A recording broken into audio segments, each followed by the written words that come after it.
Hello, everyone. My name is Anna Sines. I am currently in the Anthropology Master's program at Wayne State University, and in this video, I will discuss the repatriation of human remains and focus on some examples where we see the wrongful display of human bodies by the public in museums, exhibits, and other institutions, and how remains are often disrespected in this context.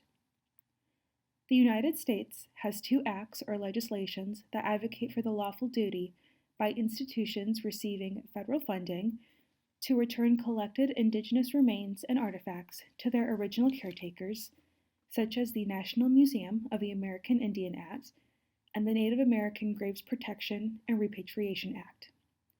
Because NAGPRA and the NMAIA are federal legislations, they only apply to federally recognized tribes and nations within the United States, and not every tribe in the U.S. is federally recognized. It's also essential to note that the terms indigenous or native are often used as umbrella terms that generalize a group of people and is used around the world.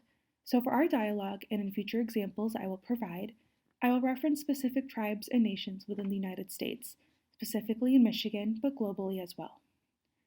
NAGPRA is also used internationally by other countries in the idea of applying what NAGPRA stands for as a template to their own society, which means we still see many contemporary issues regarding the return of human remains.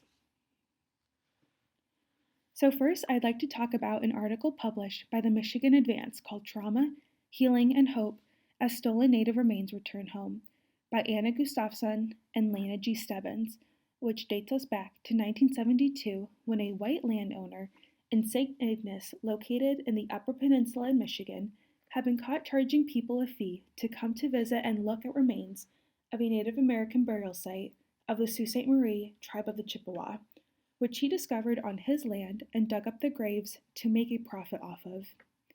So we see here the complete disrespect for displaying remains and the fact that there are people who would pay to see these remains and go out of their way to seek this kind of entertainment.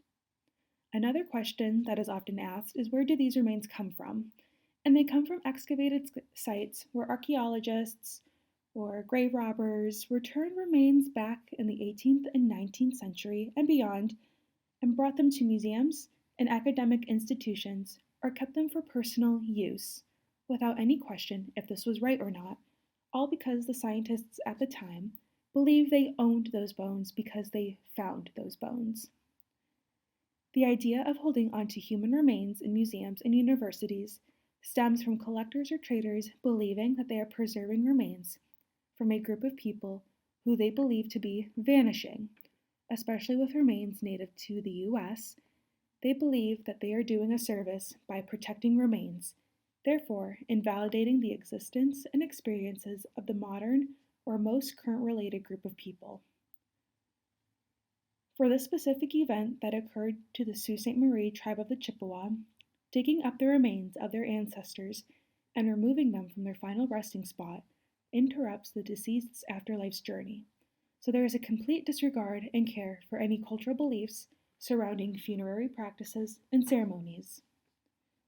In terms of accidental excavation of human bones, there are protocols put in place, and there must be great respect in returning their remains. Those who accidentally disturb the final resting place cannot just send them off to museums and universities. Unfortunately, this isn't something new when we see wrongful displays of human bodies in the name of science, and as mentioned before, this is a global issue, not just pertaining to North America, and according to Contesting Human Remains in Museum Collections, The Crisis of Cultural Authority by Tiffany Jenkins, in the early 2000s, the Natural History Museum in London refused any repatriation requests from indigenous tribes globally, which they justified in holding onto remains as viable scientific research. Then, 6 years later, the museum repatriated 17 Palawa and Pekana remains back. However, the author regards the human remains to be unique research objects and not recognizing the remains as ancestors.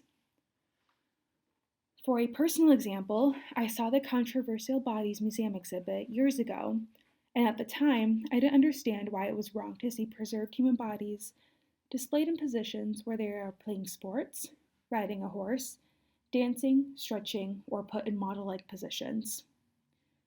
In the article, A Visual Anthropological Approach to the Edutainment of Body Worlds in the American Journal of Bioethics by Nora Jones, we understand as museum goers that others feel a sense of entitlement for entertainment and actively seek out entertainment from human remains.